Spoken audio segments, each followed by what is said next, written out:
Hi, this is Dark Journalist. Today I want to thank everyone and celebrate with you that our channel has just reached over 1 million views. Because we've been doing the show and you've been spreading the word, more and more people are discovering the important topics and guests that we've been covering here over the last year.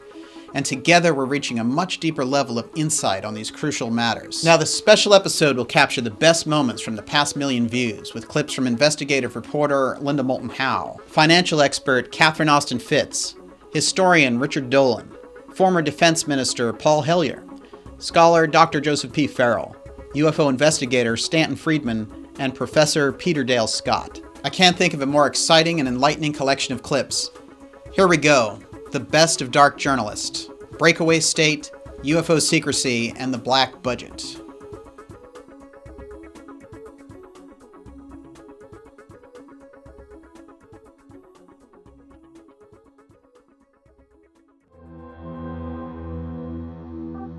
What country have we been living in since 1963? How much sham and camouflage by forces that don't want to be identified? So there's a lot going on underneath the ground and a lot going on, in the skies. And whatever it is, it's very expensive. If you don't consider the black budget, if you don't consider this hidden system of finance, then you're missing over half of the financial picture. It means that you've got private, internationally based financial power that sits behind really every single country and government that there is, and certainly includes the U.S. So who's really in charge of our world? The deep state is not a structure. It's not something solid like an iceberg. You can't precisely say where it stops and where it ends, but it can be very forceful. We're a planet, not just a bunch of nationalistic groups. No government wants to admit that. Bankers are already on the battlefield, and the people are not yet engaged, and we have to get engaged very soon, or it's going to be game over before we get started. The best of Dark Journalist. Breakaway State, UFO Secrecy, and the Black Budget. The truth is never easy. You know, one of the best things about doing this show is the incredible tapestry of knowledge and wisdom that pours forth from the special guests that come on this program. When you and I are studying the deep state, the breakaway civilization, UFOs, the black budget, and a myriad of complex subjects, we need the very best minds and individuals with the courage to give us the truth. Because as we know, the truth is never easy. So let's have a look at these special highlights, and thanks a million. Investigative reporter Moulton Howe. Dark Journalist episode, E.T. Resurrection and Interdimensional War. Well, you also see a powerful influence from ET intelligence in our ancient past. And of course, you regularly appear on the Ancient Aliens TV show. Yes. But it seems to me, and correct me if I'm wrong, that your conclusions on this line up very closely with the work of the late Zecharia Sitchin. And he wrote about how the Anunnaki visited the early Sumerians and the two powers, one being called Enlil and the other Enki. And they had a lot to do with human development at that time. Enki and Enlil. Right. Enki, E-N-K-I, was like the Prometheus character in the Greeks. Enki loved humans and thought we had a right to live. Enlil, who was responsible for overseeing our creation for their labor to go down in gold mines and do that sort of thing. Enlil thought that we should be destroyed once they were through. That's been the historic argument from the Sumerian, Mesopotamian, what was always considered mythology. See, it was safe. Anything that's put in mythology is safe.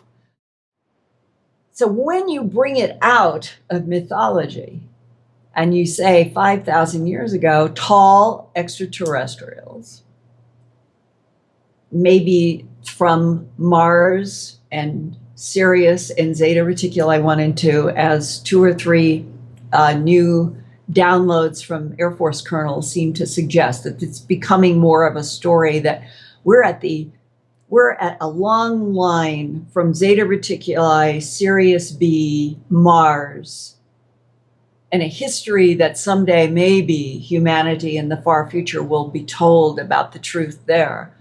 And we then are at the third planet from this sun, with only the current standing up primate only has 35,000 years. And the Neanderthal story and the Mesopotamian Sumerian story, in an odd sort of way, to me, they sort of link in my mind for this reason. If the Enlil Enki extraterrestrial factions, and remember we're talking about one type that split into two parties, one wants us to stay alive, one does not. Right. 35,000 years ago, give or take, Neanderthalensis had been on the planet for quite a long time with a bigger cubic brain capacity than Homo sapien. We now know that Neanderthalensis buried its dead, put flowers on the graves because scientists have now found the pollen. There is now work going on in France, Spain, and that area where they have now been able to carbon date, and they know that some of the fascinating geometric wall paintings were done by Neanderthalensis 45,000 years ago, before Homo sapiens sapien, this modern model, ever walked the planet. And where I'm coming is Enlil Enki, historically, mythologically, have an argument about what to do with the life, as Zecharia Sitchin says that he translates, they made you, they made you. They wanted you to be the ones who could breathe the oxygen and mine the gold and do all this. They didn't want to do it. They couldn't live in this oxygen atmosphere like these that they made. They get into a fight. Well, that was 5,000 years ago. I'm going back 35 to 40,000 years ago. What is it that caused Neanderthalensis to be replaced by Cro-Magnon Homo sapiens sapien? Was it ETs? And if it were ETs, what was it that they wanted in Cro-Magnon Homo sapiens sapien that they didn't have in Neanderthalensis? Why are humans so violent? Is there something about death itself that is being studied or used? Would that then translate into how do you move dimensions? How do you move point to point? What is the translation technology for me to get up right in front of your camera and literally disappear? Because I have generated a field that I have learned how to do that will translate me to literally another dimension, but it can be like walking 2 feet away. There is a possibility. I'm just saying there is a possibility based on some things I've been exposed to, that one of the reasons for human abductions is trying to create a certain combination of a body container and a mind and a soul that can operate in what we would call the extrasensory perception level. Perhaps one of the keys to interdimensional travel is not brute propulsion. Brute, meaning we have fire and we're blasting things off with fossil. Yeah. It may be that eventually what we could learn is that all of this experimentation genetically is to try to come up with a species that is strong as a container, but has the ability to open up dimensional doorways. Oh, interesting. And if that is the end game, which several people that I respect have suggested. What happens at the moment of death? What happens over and over and over again? The container ceases to be alive because the heart stops pumping. And then the brain is more like the car engine. Mm-hmm. Keeps the car going. But if all of the near-death experiences and what one author calls death travelers, because they've been medically dead and they still see and they still have vast experiences and they still have their heart be brought from a flat line and their brain brought from a flat line, and they're describing, well, what else could have perceived? You have to come to the soul. That the soul is the animator, truly, of consciousness, not the brain, which is more like an engine. And that if the soul is the important part in terms of recycling, it's the only part that recycles, then the idea that we're in a multi-dimensional universe with parallel universes and timelines, that some know how to enter and exit.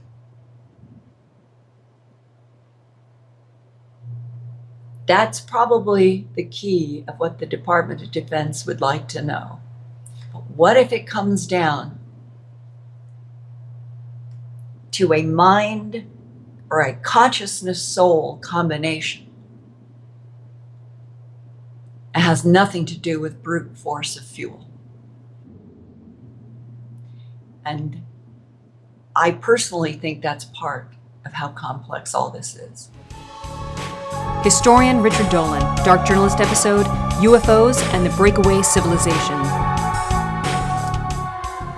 Right, so these good researchers have built on your innovative theme. So let's have your definition of this based on your original concept. Well, the idea of a breakaway civilization is, really think of it as the black budget world on steroids, which, well, it is, actually. So when you consider, well, I'll start by telling you a story. I had a conversation some years ago with a scientist who had worked at the NSA back in the mid-1960s. This scientist is quite brilliant. He's very famous in his field. One day I'll give up his name. But in the mid-1960s, he was working at the NSA and told me that at that time, the NSA had computers running at a clock speed of 650 megahertz. Now, I don't know if that means anything to someone. Because any computer, my computer here is way faster than that. Yours is. Every computer today is. But the thing is, in 1965, A, there were no personal computers, and B, that clock speed was not matched by the consumer market until the year 2000. So 35 years. On that metric, you could say the NSA was 35 years ahead of the rest of the world. Not too shabby. Not too shabby. So that's a tangible example. So let's think about what a breakaway civilization could be. Again, go back to the 1940s. Assume that something like Roswell happened, or the Aztec crash, or a number of other ones that I think did happen.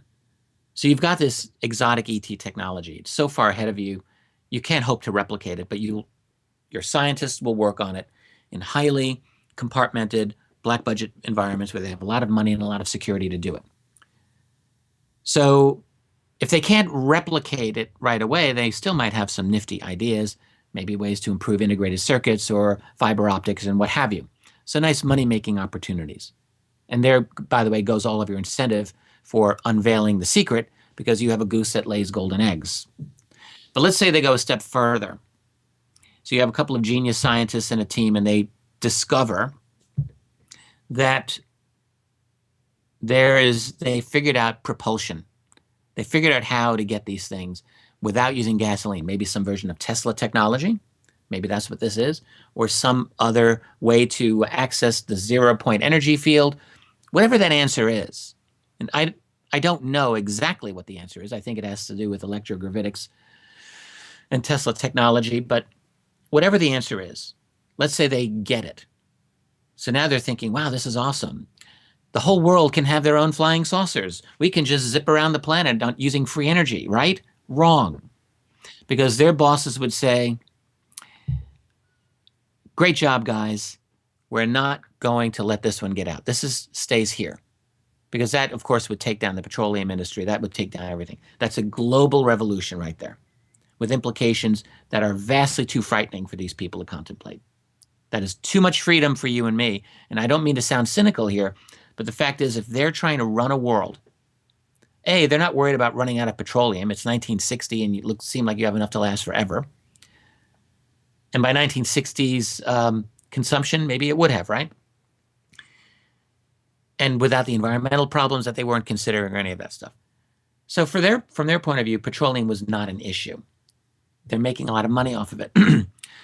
So they thought, let's keep this classified.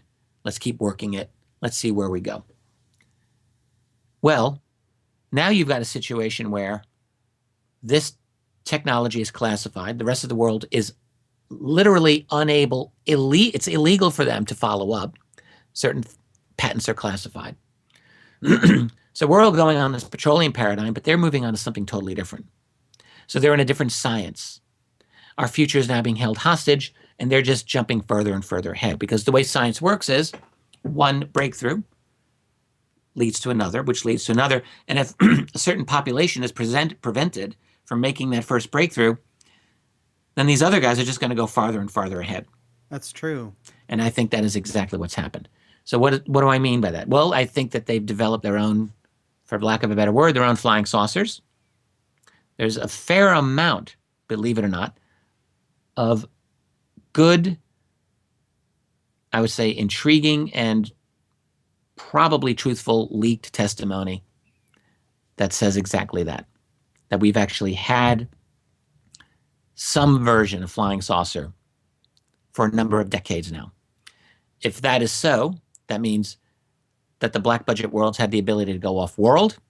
They've had the ability to go to the moon, Mars, maybe? Sure, why not? Have they gone elsewhere? It would give them a society that is so radically different, with a knowledge base that is so fundamentally different from what the rest of us have, that you can consider them legitimately, I'd say, a separate civilization, one that has broken away from our own, hence the phrase breakaway civilization. Scholar Dr. Joseph P. Farrell. Dark Journalist episode, Breakaway 2.0, E.T. Wars, Black Budget, and the Nazi Superstate. I wanted to ask you about this new technology that we're seeing everywhere called 3D printing. Now, it seemed to just arrive one day out of the blue, and it's quite an innovation. But how does it fit into this idea that the Breakaway group is sort of making careful preparations for dealing with this ET presence that's out there? And why 3D printing? I think it comes out of the black world. And I think there's two agendas here, to be quite honest. I think the first part of the agenda is to retrench manufacturing into North America. Okay. And the reason why 3D printing is tailor-made for this, to get everybody using it, and in the long term expanding the capability of the technology that's available publicly, is to get people accustomed to using it and producing things. And what this will do is it will dramatically decrease distribution of goods and services in this country. That will bring down the price of labor. So in other words, we're looking also at a deflationary trend. Yeah.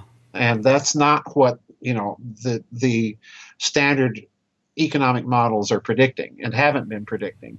Yeah, all the pundits are on a totally different page. All the pundits are on the dollar's going to collapse. We're going to have hyperinflation. Well, they've been predicting hyperinflation since Nixon took us off Bretton Woods. Right. And it hasn't happened. And the question is why? Well, it's because they're not looking at the whole financial picture. Right.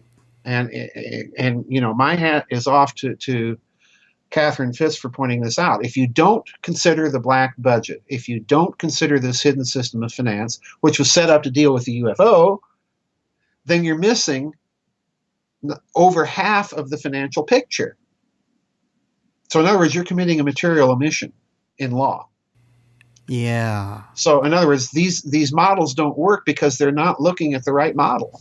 Yeah. Well, they're missing the crucial aspects. They're missing crucial aspects here. Right. The black budget and the way it's designed to funnel money out of communities could be drug running, could be mortgage fraud, but whatever mechanism it is that they're using, they know how to keep this financial flow going regardless of what's happening in the real world. The black budget, this huge amount of liquidity that it has, and so on and so forth. So 3D printing is a deflationary pressure. It's a technological deflationary pressure on the dollar. Okay? Okay. So that's the first thing. They're trying to bring manufacturing back. But now the second thing you'll notice is that 3D printing is tailor-made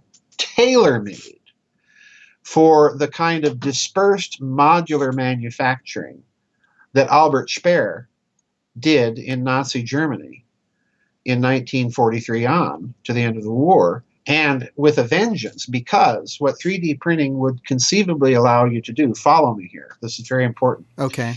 What it would allow you to do is to have, let's say, a little company in Midland, Odessa, Texas, that's producing parts, so many parts of a widget, for under some big government contract. So they're producing 3D printing these little widgets in their garage, here's your 100 widgets.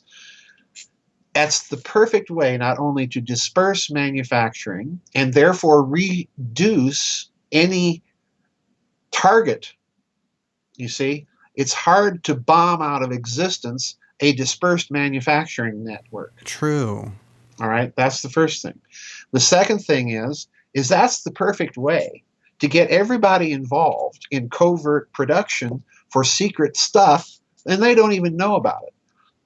So in other words, you're looking at the possibility of a Manhattan Project going public, and nobody even realizes that they're doing something. Oh, yeah. You see, I'm building this little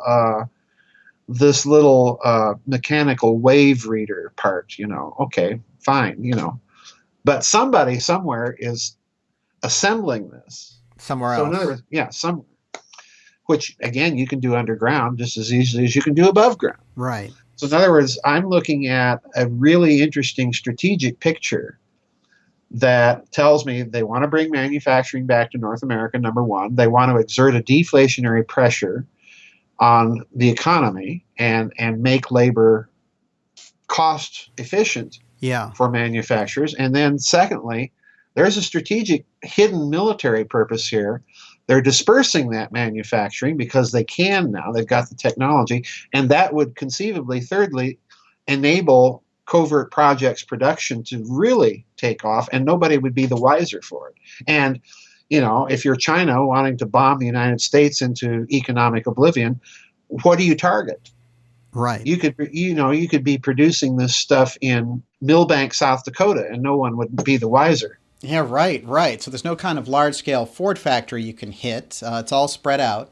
Right. And you could have these small teams of people working on manufacturing these items, and they don't even know what they're for or what the components are. Bingo. It's very interesting, and it reminds me of what you were saying about the spy satellite having a dual purpose. Yeah.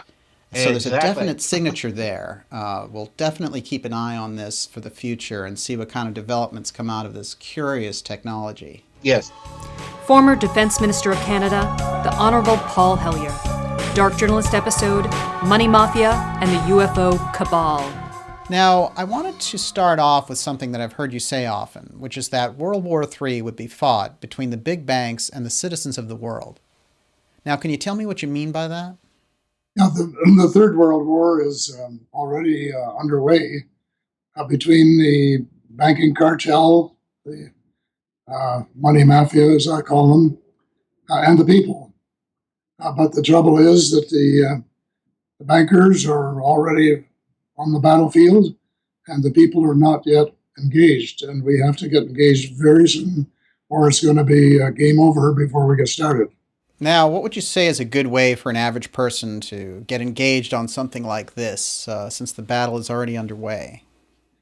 Well, the first thing they have to do is understand something about the problem, because most people just accept the status quo as far as the international banking system is concerned. And the sort of response I get from people is, well, leave it to the experts. Well, I said, the experts have been running the world for the last 50 years, and look at the mess it is. Right. And so something new has got to be tried. Something new is absolutely essential. Basically speaking, governments have to create part of the money, at least. And I've been pumping for 34%. There's some people who say maybe they should create all the money. I do not agree with this, for reasons which I explain in my book. I think it's unnecessary. I think the banking fraternity have a role to play, a continued role, but more in the nature of a public utility rather than masters of the world. Yeah. Which is what they've been for far, far too long. So we have to, first of all, understand what the problem is, and that is the reason, really, for the money mafia. Uh-huh. And then once we understand, then we have to demand some action. We have to demand some action from the president to create enough money, which he has the technical legal authority to do, to get the economy up and rolling, and then to get rid of the Fed, which is a 101-year-old curse to the United States and the world. Right. It has caused more problem than just about any institution you can possibly think of. It is still doing so.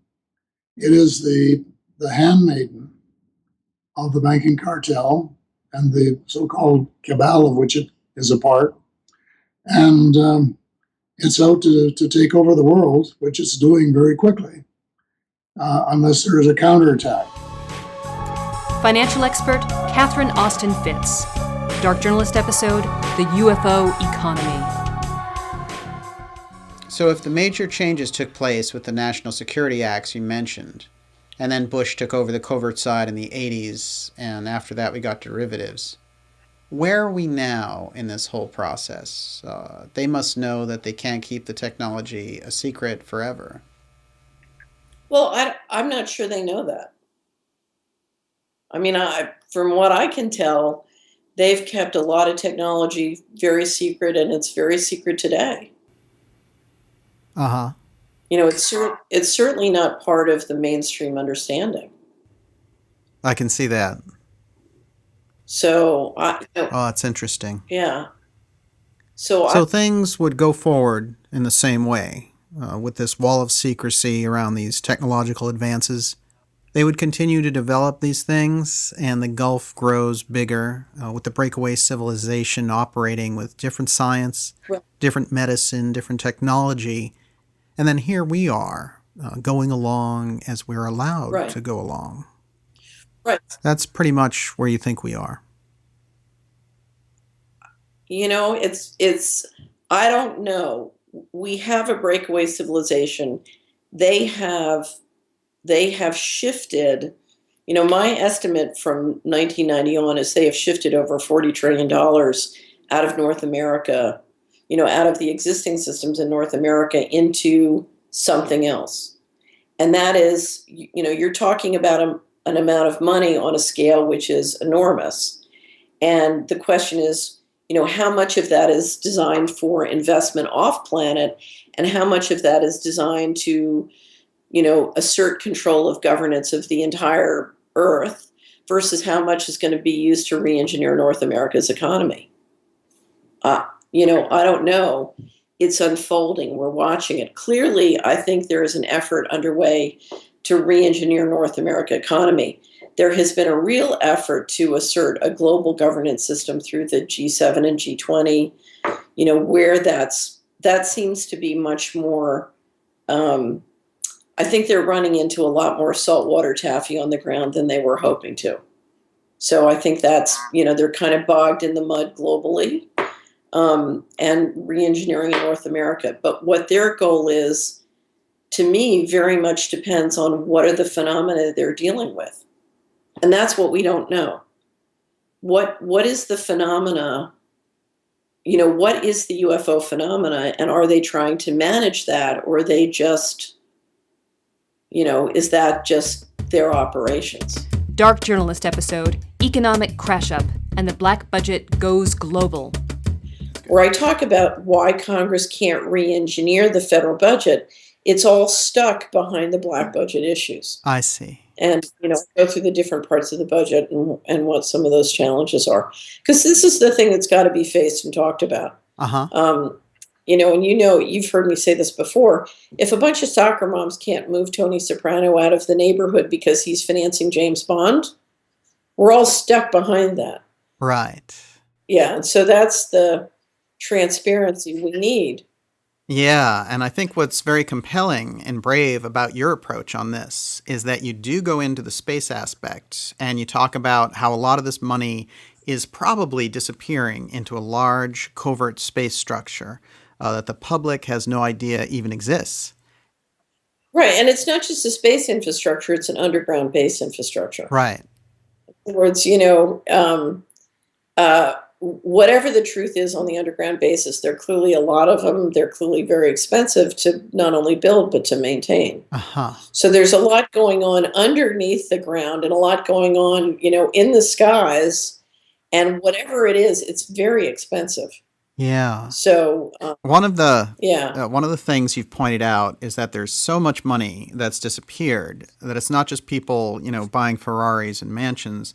It goes much deeper. Right. That's what's so, was so frustrating during the bailouts, because we're talking about lending or gifting to the banks enough money to pay off all the mortgages in the country 3 times over. Uh-huh. That's how much money that was. So imagine that you paid off all the mortgages, all the student loans, all the consumer debt. You could have paid off all the government debt too, right? Right.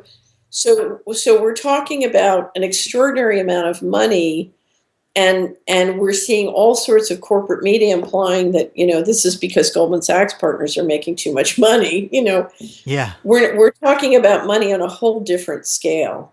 We're talking about the kind of money it takes to create an endowment to finance the government on a private basis forever. That is so interesting.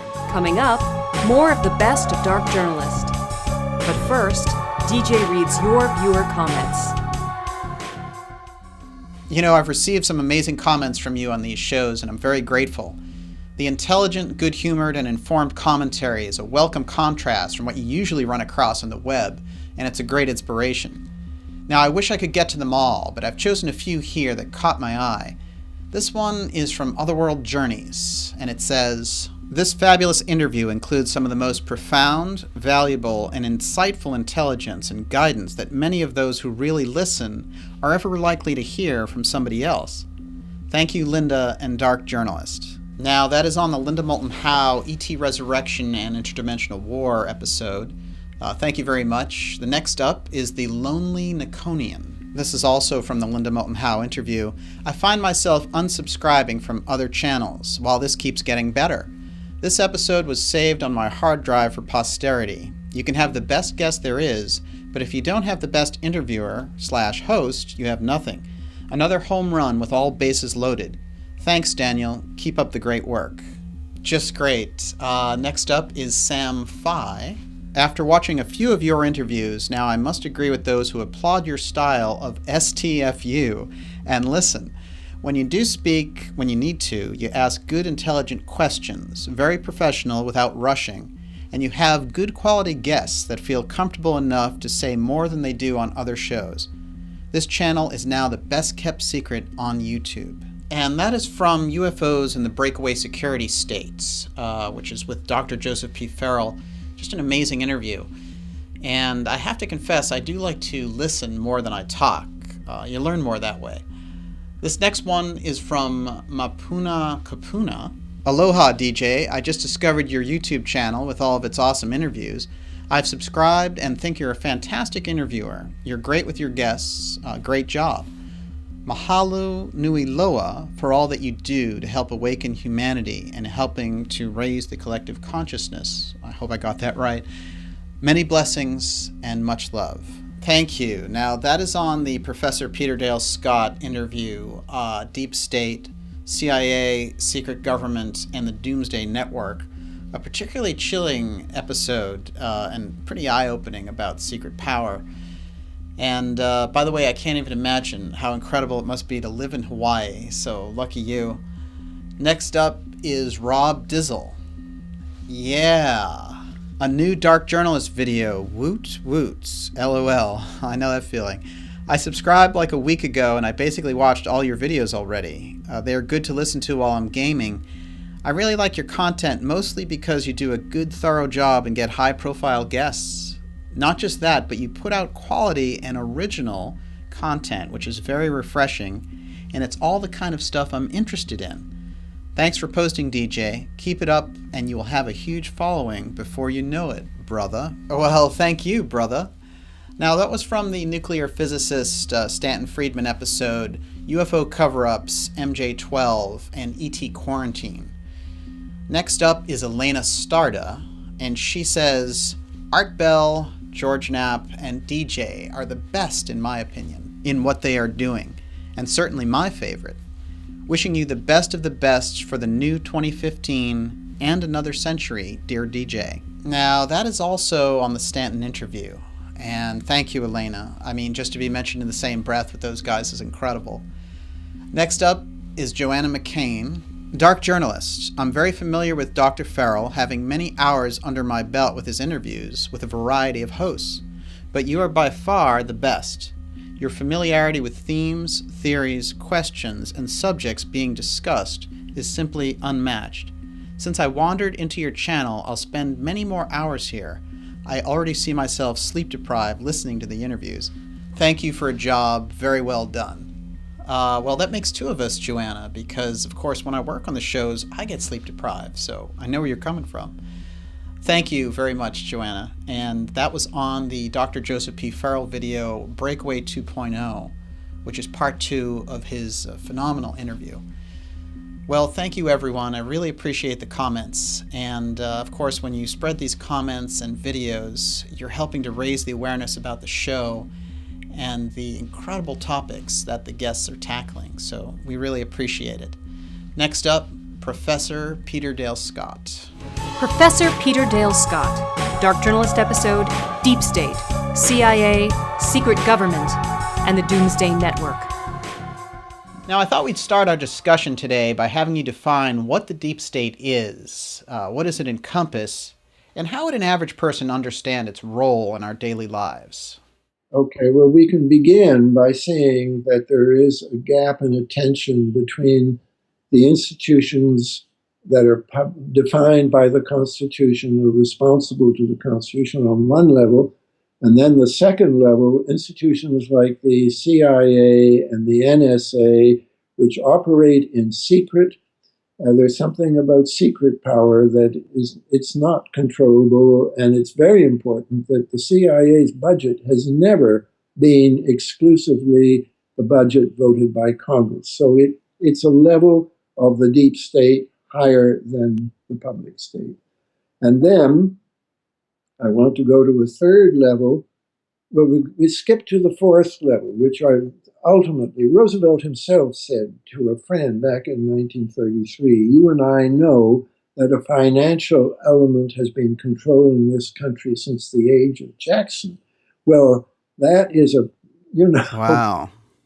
That's the ultimate level, I think, is extreme wealth and the institutions that deal with extreme wealth. But in between, there's a third, for public level, CIA level, and then companies like Booz Allen, Hamilton, that interface with the CIA, recruit from the CIA, and are recruited by the CIA. And then they also work with corporations all over the world and with banks all over the world. and the same thing happens. There's an interaction of a revolving door, both between these corporations and the CIA, and also between these corporations and the highest level of banks and major oil companies and so on. Okay. And so the ensemble is a level, you have levels of government, some of which are written about in the media, and some of which are not written about in the media. You very rarely see Booz Allen Hamilton in the headlines, but if you write what I would call a deep history of, say, American relations with Egypt, the CIA is going to be in that history, and the Booz Allen Hamilton are going to be in that history. Right. So ordinarily, we're looking at the public side of our society, elective government, law and order justice, daily news reporting, and that kind of thing. But underneath, there are these deep state forces that are operating in contracting for intelligence agencies, in corporate, financial, and political circles, and they are having an impact with very little transparency. Right. So there's a lot of things in the deep state that I talk about in this woolly way because we think of history as taught in universities is archival history, working with documents, and that gives us, that's a good method, and we get good history, but we get limited history because a lot of what's going on in the deep state is undocumented. Right. And when people like me try to write deep history, we have to resort to all kinds of techniques to fill the vacuum because we don't have, as a rule, every now and then we're lucky and we get a document here. Yes, well, there have been some breakthroughs, I would say, with Freedom of Information Act requests, even if they are few and far between. Now, can you think of a document that when it came out, it just made you stop and say, this is major? A key one, we have the CIA document after the Kennedy assassination instructing the media on how to handle it. And they use the phrase conspiracy theory. As far as I know, that's the first time that we have a document that talks about conspiracy theory. Yeah. It's CIA telling the newspapers how to attack people like me. Nuclear physicist and UFO investigator Stanton Friedman. Dark Journalist episode, UFO cover-ups, MJ-12, and ET quarantine. So let's start off with this Majestic 12 group, better known as MJ-12. Okay. Now, these documents, which you helped bring to light, I think represent some of the biggest, most important breakthroughs on understanding the government cover-up on the UFO topic. Just to get us all on the same page, can you describe for us what MJ-12 was and who were some of the participants on it, and why are these documents so important? Well, okay. If you go back to 1947, Roswell happened in July, early July. First newspaper articles, July 8th. Okay. It turns out, if we accept the reality of Majestic 12, Magic 12, MJ 12, whatever you want to call it, which I do, having spent an enormous amount of time trying to prove that it's a fraud, and I have been unable to do that. Right. In September, President Truman established a group called Operation Majestic 12. He gave instructions to Secretary of Defense James Forrestal. Let's go ahead with Majestic 12 was basically what he said. And we got, fast forward, nobody knew anything about that on the outside. It was totally accountable only to the president, that enabling letter to Forrestal said. And that's the highest level.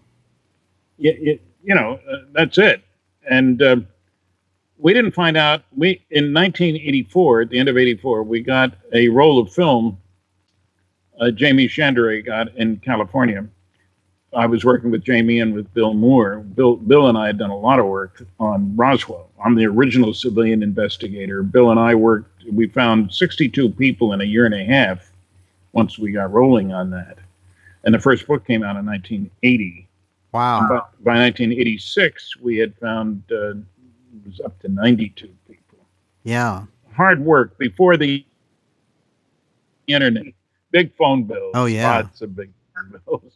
Now, Stan, you broke the Roswell story, and most of the facts and witnesses around this iconic UFO case actually come from your early research on the topic. Isn't that true? Yeah, I broke the Roswell story, and I was the first to find Walter Howe and General Dubose and Bill Brazel, the son of the rancher, and so forth. And so we get this, an associate, Jamie Chandra, got a roll of film in the mail on which was the Eisenhower briefing document dated November 24th, 1952. And it was a briefing for the president-elect. Eisenhower got elected in 52. It was in 52. And he didn't take office until January 53. Right. So he was the president-elect when this thing came out. He's in that in-between period there. Yeah. And if anything had happened to the country, all the decisions would have been made by Truman, not by Ike. President-elect doesn't carry any weight. Anyway, we get this roll of film in the mail to a colleague, and Bill developed the roll of film, 35 millimeter film. It was postmarked Albuquerque, which is not surprising. Albuquerque is the big city in that area. That's where Los Alamos is close to. But Kirtland Air Force Base, Sandia, which is one of the nuclear weapons labs. So Albuquerque was the center of activities. And people forget, first atomic bomb was tested in New Mexico. Yeah. And the bomb was supplied by the Roswell base. They dropped the first two atomic bombs on Japan, the 509. And they came back to be based at Roswell. So this wasn't a bunch of dinks with nothing else to do. Yeah. Now, I'm curious how you actually discovered who was in this MJ-12 group. This briefing for Ike included a list of the 12 members of MJ-12. And it was an outstanding group. There was one surprise on it, but basically it included the first three directors of Central Intelligence, a bunch of generals, General Vandenberg, for example, General Twining, an outstanding group with some Navy people, and 5 scientists, and one, the Secretary of Defense, James Forrestal. I see, yeah. Okay. So it was an all-star cast, but there was one surprise. Listed on the group was Dr. Donald Menzel. He was a Harvard University professor of astronomy. Okay. So he was an outstanding scientist, well-known. The only trouble is he'd written 3 anti-UFO books. And so you say, how could he be on such a list? Right. And that was a real shocker, because everybody else we knew had a high-level security clearance. And if you're going to be on something, on a top-secret document that's accountable only to the president, you got to have a high-level security clearance. Yes. And you don't need a high-level security clearance to teach astronomy at Harvard. And so there was the real puzzle, was how is this? We didn't want to go public with this. Somebody'd say, gotcha. Right. Right. What, are you kidding, Menzel? Yeah. And 3 anti-UFO books he'd written. He was the noisiest negativist in the 50s and 60s. No question about it. Stan, I like the name you use for these debunker guys, noisy negativists. That's pretty good. That's my pleasant name for them.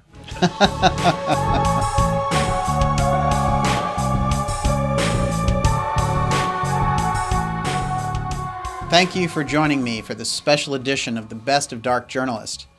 You can find more special reports, interviews, and documentaries at www.darkjournalist.com. Now, some of you have sent me messages asking how you can support the show. We do have a contribute page on our website where you can use PayPal or a credit card to support our operation.